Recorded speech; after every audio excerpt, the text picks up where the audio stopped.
Good morning, Source Creek. I'm Ava. And I'm Aubriana. Today is Tuesday, November 29th, and you're watching ITC News. Happy birthday to Hannah Harris and Dylan Kendrick. Have a great day, guys. Please rise for the pledge. I pledge allegiance to the flag of the United States of America and to the republic for which it stands, one nation, under God, indivisible, for liberty and justice for all.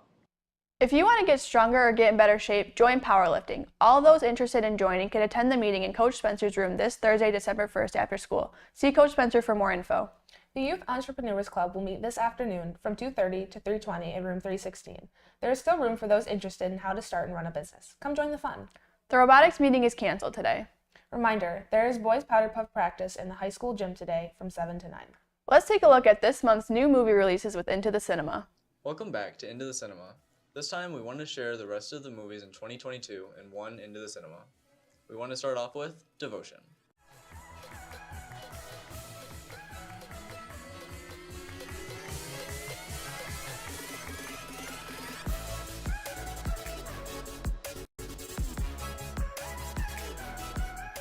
Devotion tells the story of a black pilot so determined to defend and die for the United States that he is willing to endure institutional bigotry to become the Jackie Robinson of the skies.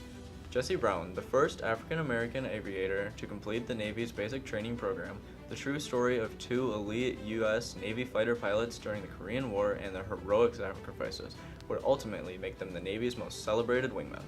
Devotion comes to theaters November 23rd and is rated PG-13. The next movie we want to share is Black Panther: Wakanda Forever. The sequel is set after the events of Avengers Endgame, checking in on Wakanda after King T'Challa revealed to the world that his nation was in fact a technology-rich land instead of a third world country everyone believed it to be.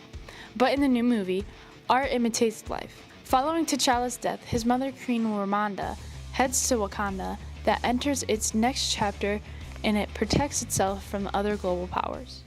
This film comes out November 11th and is rated PG-13. The first movie of December we wanted to show you was Puss in Boots: Last Wish. Yes, Puss and Kitty were aided against their better judgment by ratty, chatty, relentlessly cheerful Mutt Pera. Together, our trio of heroes will have to stay one step ahead of Goldilocks and the Three Bears crime family, Big Jack Horner and the terrifying bounty hunter, the Big Bad Wolf.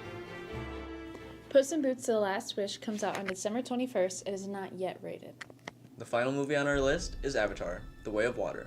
Set more than a decade after the event of the first film, Avatar: The Way of Water begins to tell the story of the Sully family and the trouble that follows them, the lengths they go to keep each other safe, the battle they fight to stay alive, and the tragedies they endure. Avatar: The Way of Water comes out December 16th and is rated PG-13. Thank you for watching Into the Cinema. We'll see you next year to keep you updated on all of the new shows and movies that are coming out. For October of 2022, Mr. Sinceraban has won the Teacher of the Month. Here are some of his students to tell you why he's so great. Yeah, he's a very good teacher and he makes class easier for the students. What is the best thing about Mr. S? Playing ultimate tic-tac-toe. He creates a really good teaching environment, and it kind of like helps all of us learn well. And what is the funniest thing he's done? When he beatboxes.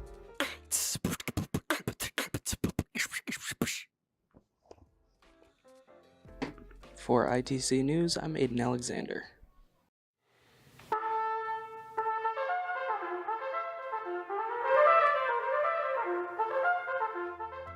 Hi, my name is Evan Kozak. I play the trumpet and I'm a junior in high school right now. I perform with the Flint Youth Symphony Orchestra along with Capital City Brass Band and the Swartz Creek Concert Band, which is pretty fun though.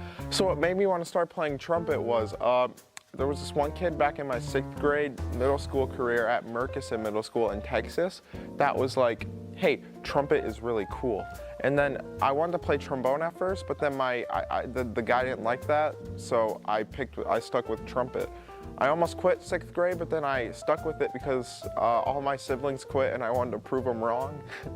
And then, I don't know how many years have I been playing trumpet? 5.5 or 6 years probably. How I heard about FISO was I wanted to join an orchestra group because it can grant pretty good scholarships, I think, though. And I want to play with a good orchestra that I think is pretty fun, though.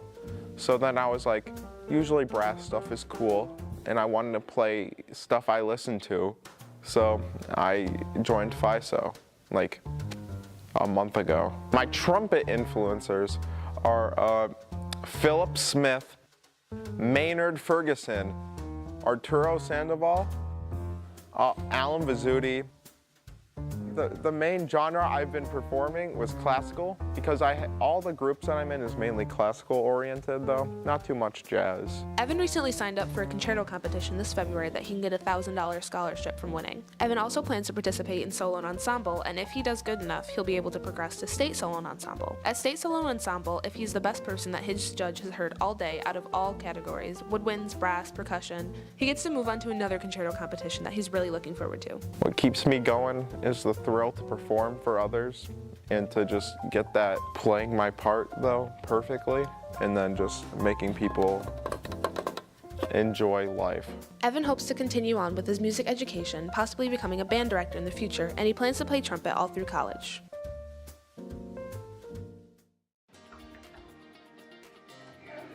Hey, we just want to talk to you about like the midterms. Yeah, come on in. Pull up a chair. Let's talk. These elections that just happened last week in the midterms were a surprise to most that follow this. Historically and traditionally, the president's party usually gets whooped pretty bad in the midterms after that new president comes in. But what we saw last week is the Democrats were expecting to take heavy losses, but actually did very well in comparison. They have a potential to actually gain a seat in the Senate, and they're going to lose the House, which is disappointing for them, but it's going to be by a very small majority. We wanted to go get an analysis on the recent election, so we thought there was no better person to talk to than our AP Gov teacher, Mr. Bierman. The significance of the amount they won is, it really kind of breaks down what is going on in the country politically and why did the Democrats not do as bad as everyone forecasted they would do. You start breaking down all the individual factors, and one of the factors that has come up state by state for sure was the fact that Roe v. Wade, that Supreme Court case that upheld abortion, was reversed back in June. One of the big factors is that the Supreme Court recently just overturned Roe v. Wade. There was some polling done in Michigan at the end of last week, and it showed that about 63% of people who voted in Michigan last week were voting because of that issue, the abortion issue, Roe v. Wade, and Proposal 3 on the Michigan ballot. So it definitely generated probably a lot of extra Democratic votes that maybe would not have shown up ahead of time. But it's hard to calculate exactly how much, but we do know it played a significant factor in voter turnout for the Democrats last week.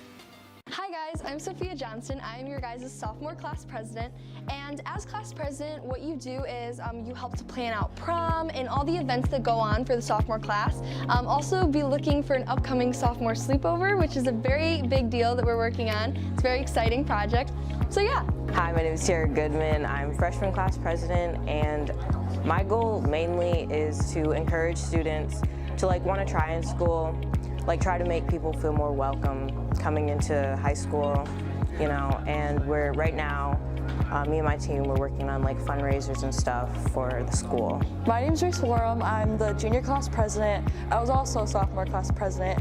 So pretty much our job is to do fundraising and plan things for prom and senior banquets and our senior night. And so pretty much we just do a lot of fundraising. So when you see the bake sales, the Mother's Day flowers, those are our class. So our main goal this year is to get as much student involvement as possible. So for prom tickets, the money that we're fundraising is to make our prom tickets cheaper and to have better drinks, better food. So we want just as much as student involvement as we can get, and yeah. So Student Council is an organization run by students that plan and do everything to do the events in the school, such as homecoming, coming home, kindness challenges, hallway decorations, just different things all around the school that are student run. People should join because oftentimes every student has an opinion about the things that we should be doing around the school, but the only way to really have your opinion be heard is to join Student Council and to at least come to the meetings. We meet every Monday and Wednesday from 2:30 to 3:30. They're drop-in. So unless you're part of the e-board, which is elected members, you don't have to come every single time to have your voice heard. That it's a good way to get involved without having a ton of commitment. You can decide how much commitment you want. You can decide which different times of the year that you want to be involved. So let's say you're a basketball player and you know that basketball season is not the best time for you to put something else on your plate. You can do it a different time of the year and then kind of not come to our meetings during basketball season.